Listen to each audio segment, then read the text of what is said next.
പുതിയൊരു വീഡിയോയിലേക്ക് ഏവർക്കും സ്വാഗതം.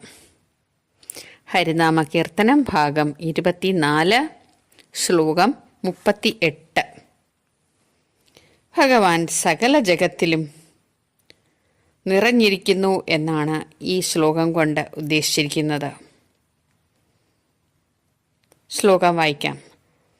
ഝങ്കാരനാദം ഇവ യോഗീന്ദ്രരുള്ളിലുമിതോതുന്ന ഗീതകളിലും പാൽപയോധിയിലും ആകാശവീഥിയിലും ഒന്നായി നിറഞ്ഞരുളും ആനന്ദരൂപ ഹരിനാരായണായ നമഃ.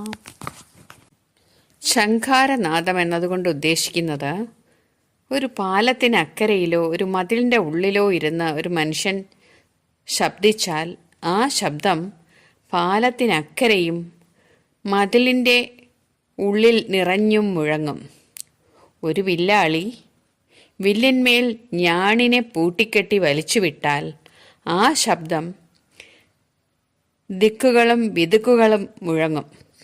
അതുപോലെ സനകാദികളായ മഹായോഗികളുടെ മനസ്സിലും ഹൃദയത്തിലും ഭഗവത്ഗീത മുതലായ സകല ഗീതകളിലും വൈകുണ്ഠം, പാൽക്കടൽ മുതലായ സ്ഥലങ്ങളിലും ആകാശം നിറഞ്ഞും ഭൂമി, അന്തരീക്ഷം, സ്വർഗം മുതലായ സകല ഇടങ്ങളിലും ഒരുപോലെ നിറഞ്ഞും പരമാനന്ദ സ്വരൂപമായി നിറഞ്ഞിരിക്കുന്ന ഭഗവത് രൂപം യോഗീശ്വരന്മാരുടെ ഉള്ളിൽ എങ്ങനെ സ്ഥിതി ചെയ്യുന്നുവോ അതുപോലെ എൻ്റെ ഉള്ളിലും നിറഞ്ഞിരുന്ന് വേണ്ടും വണ്ണം ഗതി വരുത്തണേ നാരായണ.